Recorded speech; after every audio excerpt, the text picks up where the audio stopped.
आशीर्वाद यहाँ पर धरती के भगवान से। कुछ दिन आकर यहाँ रहो परिवार सहित आराम से। हमारे जैन शास्त्रों में भी पाखंडी शब्द आता है। अब हम लोग इसके लिए अलग अलग प्रकार से अर्थ निकालते हैं कि पापम खंडित पाखंडी, जो पापों को खंड खंड करे वो पाखंडी है।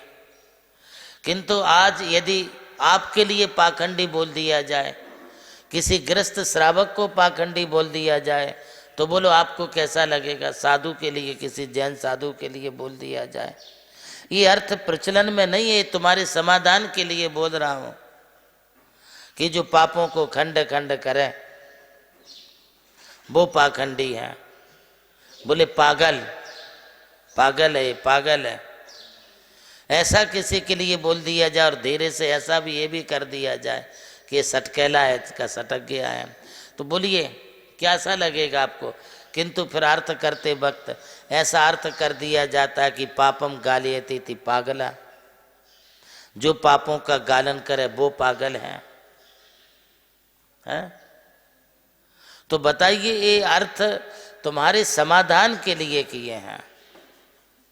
वास्तविक वस्तु स्थिति तो यही है कि इन शब्दों का प्रचलन जो कुछ भी होता है वो उनके लिए होता है जो सन्मार्ग से रहित हैं, जिनके लिए कोई आचरण नहीं है, जिनके लिए कोई आध्यात्मिकता की सुगंध और सौरभ नहीं है, जिनके जीवन में त्याग की प्रधानता नहीं है, उनके लिए ऐसे शब्दों का प्रयोग किया जाता है।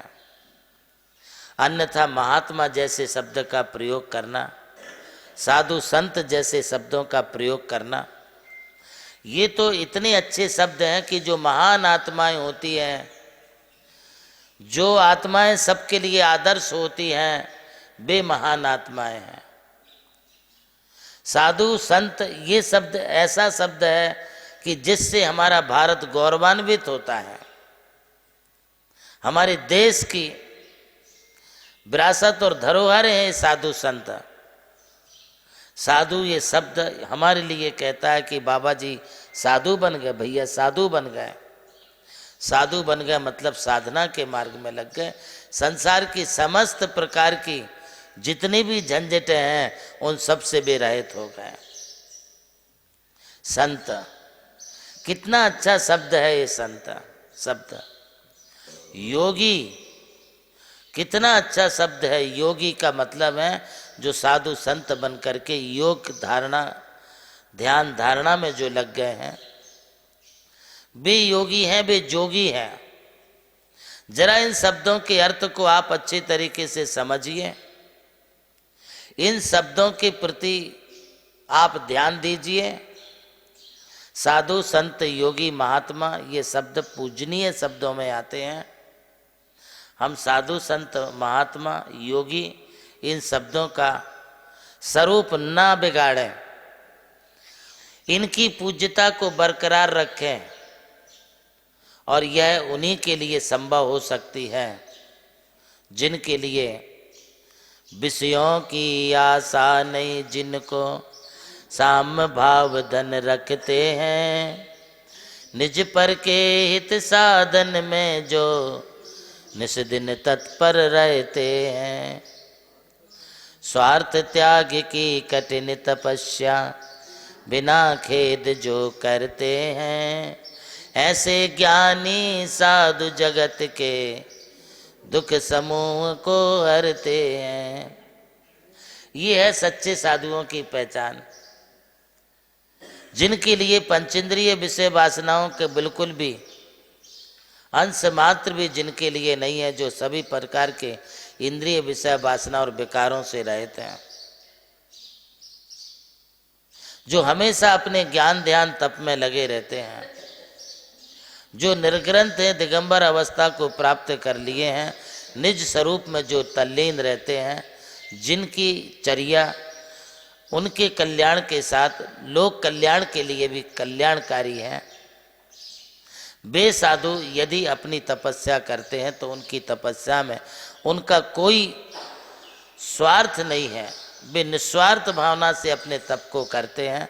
उन्हें कोई लौकिक सिद्धियों को प्राप्त करने की या किसी मनोकामना को लेकर के वो तप नहीं करते हैं, वे अपने आत्म कल्याण के लिए, लोक कल्याण की भावना से तप में लगे रहते हैं। ऐसे साधु तुम्हारे निज पर हित के साधन में वे तुम्हारा भी कल्याण करेंगे, खुद का भी कल्याण करेंगे। वे साधु हमारे लिए हमेशा पूजनीय है। साधु संतों का अपने द्वारा कभी अभिनय आसाधना मत होने दो, किंतु किसी भी पाखंडी ढोंगी के प्रति आप जो हैं इतने समर्पित भी मत हो जाओ कि तुम अपना जैन धर्म, जैन संस्कृति, जैन आचरण को भूल जाओ। इसे नहीं भूलना है, इसकी आप सुरक्षा करें। आज इतना ही। मैं मालेगांव दिगंबर जैन समाज राजेंद्र कासलीवाल बोल रहा हूँ। यहाँ पर परम पूज्य आचार्य गुरुवर देवनंद जी महाराज जी के सानिध्य में कुंतु सागर जी महाराज जी के आशीर्वाद से नमोकार तीर्थ पर पंचकल्याणक प्रतिष्ठा महोत्सव यह संपन्न होने जा रहा है।